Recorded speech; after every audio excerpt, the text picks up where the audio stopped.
Hi loves, or ladies and boys. Ako si Bay Gamay and welcome back again dari sa tuang YouTube channel ug karon another confession sub ang atong basahon. Syempre, dire lang sa audio story with Bay Gamay. Pero before ana, palihog kog subscribe sa mga wala pa nakasubscribe ug palihog na napog og tuplok sa notification bell aron updated mo kanunay. Og syempre kung namoy mga gusto nga i-share nga mga stories or confessions, secrets and more, pwede kanyang i-message sa ako ang messenger. Ako ang messenger ug uban nga mga contact details nara dira sa may description box below.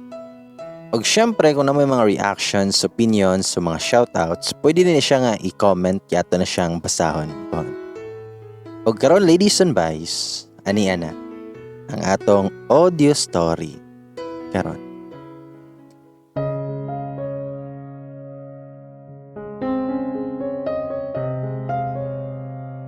Hi bye, ug sa tanang mga naminaw karon. Tawagan lang ko sa pangalan nga Sai. Dili ni real name nako. Palihog na lang pugog tago sa akong account og sa ako ang name kay basin may nakaila sa kuha. Ang title sa akong story kay willing ko maghuwat bisan kanusapan na. Ug kaning istorya ha bahin is akong uyab. Tawagan na lang siya sa pangalan nga Ransing. Taga Iloilo ni siya.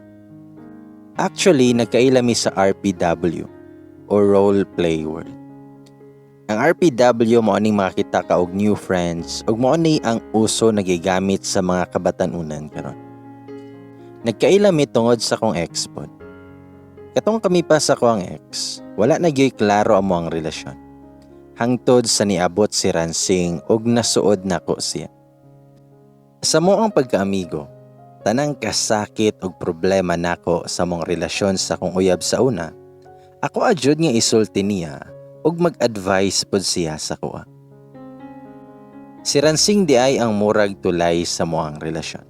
Like siya ang mo-chat sa akong uyab sa una, og ihasab nga tambagan. Nya nagdugay ng ingana na sitwasyon na. Ang permi di ay nga awayan namo kay about anang time. Syempre LDR mi. Dapat maglaan di siya time sa kuha bisan update lang pero wala man. Ang ihang time na ara puro sa ML. Makatime man siya sa kuha, kadyotra og murag pinugos rapod kay nihangyo na manggod ko niya na tagai kog time bisan kadshot lang. Ug mo to, o sa kagabi nagbuwag mi. Dili na nako kaya ang iyang gibuhat og gipafeel niya sa kuha. Ako na ang nibitaw kay wala na nako na kaya. Grabe na kong hilaka ato bisan ako'y nakigbuwag. Kanang feeling na naanad ka sa una na iyahang giparamdam si Muha na special ka. Hinana ba? Like iyahang gipa-feel ang wala nimo na feel sa past na relationship nimo. Og mao to nga nagbuwag jud mi. Wala na mi nagbalik og pagbuwag namo nakabalo si Ransing. Perting sukuan niya sa kong ex kay nganong inato daw. Nganong kailangan pa man daw na ipa-feel daw sa kuwang sakit. Na halos tagagabiin naman ko maghinila. Nya after anang panghitabuan, nilabay ang mga bulan og mas nagka-close mi ni Ransing. Sa pagka-close na mo kayo, wala na ako nabantayan na mura na mig-uyab sa mo ang gipang buhat. Like ang chinata na mo kay sweet na kayo. Pero to be honest, wala pa ko'y feelings ana niya. Then usa ka adlaw, nitug-an si Ransing sa kuha sa iyahang pagbati. Ana siya nga dugay ra daw siya nagkagusto sa kuha. So kada tong mas nakaila siya sa kuha, mas na-fall daw siya sa kuha. Ganahan daw siya sa kuhang personality o grabe daw ang loyalty if pag-abot sa love. Yamoto, kung expect na inana di ay nga na siya feeling sa kuha. Nya ako pod, wala ra pod na ako. Kay lagi, wala pa ko'y feeling siya. After niya nga pag-ingon sa kuha, okay rami. Og mas ni close pa jud amo ang friendship hangtod sa na-fall ko siya. Nahalata naman ni Ransing akong binuhatan. Ug mo tong iyaha ko nga giingnan na nakay feelings ako ano. Ug ako po ni deny ko kay syempre ulaw sad. Nya ni ana si Ransing nga ay pa makakara. Kay ilhan naman kayo. Ug didto wala na ko kapalusot sa yaha. Ug ako anang gitug-an nang ko ang gibati sa yaha. After pagkabalo niya sa akong feelings, wala may gabago sa moha. Hangtod sa gipanguyaban na ko niya kayo.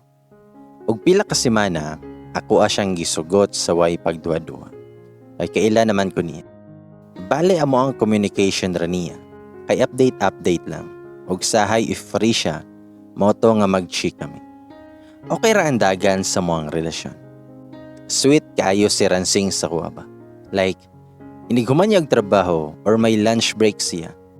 Mo-chat dayon siya sa kuha na, good afternoon. Kao na ara, ayaw pagutom ha. Amping ka. Huwatar ko unya, igma kauli na ko. I love you. Grabe bay. Inana jud iyahang gipa-feel dari sa kuha. Like grabe sa tanang kasakit na ko na feel na di ay inani gihapon. Nice kayo sa feelings. Bilib kay ko ni Ransing. Bisan kapoy kay siya gikan sa trabaho. Makahatag gihapon siya og time sa kuha. Bisan gamay lang jud. Usahay mag late night talk pud me. Ug sa dihang niabot ang adlaw na wala ko gi-expect. Nag-cheat si Ransing sa kuha. Gilisdan ko sa usa ka babae na bag-o pa lang niya nakaila. Grabe lakiha. O kasabot og asa ko nagkuwang or asa ko nagkamali sa iya. Like tanan man gibuhat nako. Pati ang pagsabot sa iyang sitwasyon. Gibuhat nako ang tanan pero inani ready ay ang end sa mga relasyon. Grabe. Sakit kay bay. Mas gipili niyang laing babae kaysa nako. Tawagon lang nato sa pangalan na Anang babae. Everyday ko gastok sila ha. Like grabe ka sweet. Mas tamis pa sa asukal bay. Ug mo to nga the more na makita nako sila nga sweet kaayo, the more sab ang pain nga ako ang na-feel. Grabe na ako ang pag-overthink ana nga time. Kay wa ako kasabot nga nung lain ato. Tagagabi hila kay wa ko ka-expect na nawala na si Ransing sa kuha. Ug naa na sa lain niya babae. Hangtod sa nakadesisyon ko na mag-delete ako para wala na sila'y communication sa kuha. Ug wala na pain na ma-feel sa kuha. Ug mag-move on na jud ko. Pero before ko mag-delete sa akong account, nag-message ko ni Ransing. Maingon ko, "Hi baby, I'm happy for you. Thank you sa tanang memories ug sa gipa-feel nimo sa kuha na special ko. Tungod nimo nakatunan nako ug unsaon pagpaubos sa pride.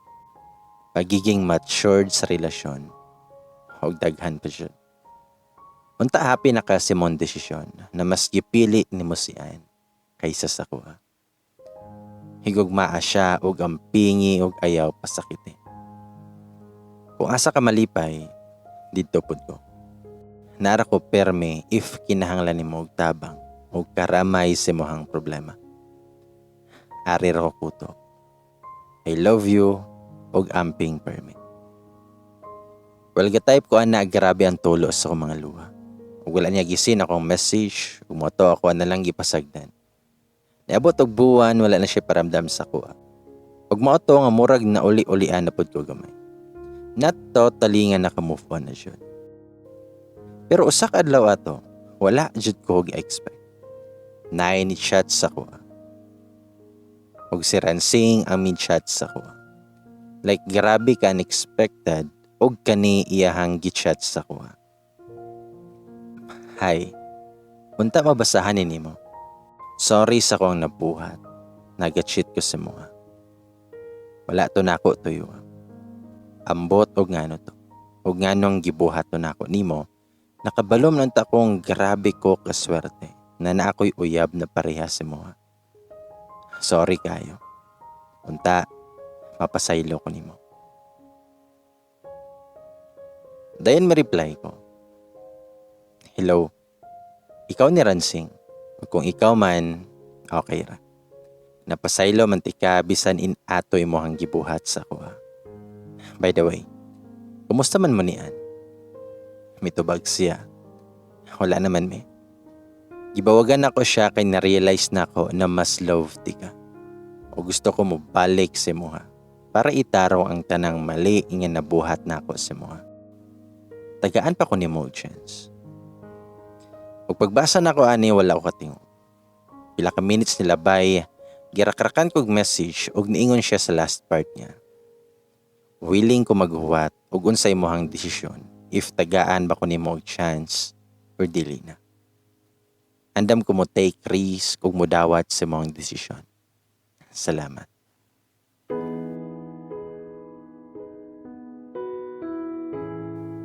Milabay ang usa ka semana, gitagaan ako siya og another chance. Kay lagi, love na ako ug marupok pod kayo. Ug mo to nga na-proof man niya na nagbago siya, like lain siya sa una ug karon.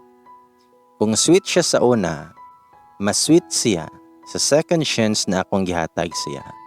Makaingon na lang jud ko nga worth it jud kaayo ang chance na akong gihatag siya. Ug mo to nga okay ra amo ang dagan sa mong relasyon. Hangtod sa niabot na pod ang adlaw, na nikalit ra siya kawala. Wala na siya nagparamdam. Gighost ko niya. Magbula na siya nga walay paramdam. Ug wa ko kasabot og ngano ug unsa iyahang rason. Napuliki na kong pangitag pamaagi ug asa ko mangita og mga yugtaba para makasabot ko og unsay nahitabo siya. Gipangsyatan ako iyang mga friends kaso walay reply. Hangtod sa na-reply ang usa niya ka friend ug niingon nga okay ra daw siya. Maro po na iyahang ingon kinangutan ako og kumusta og asa na si Ransing. After ana wala ko kapuya og pangitag pamaagi na pangitaon si Ransing. Kay grabe na ako ang kabalaka ug naunsa siya. Ug sa dihang usa ka adlaw na ako'y message nga nadawat. Og gikan ni Ransing. Ingon siya, "Hi baby. Nana ko.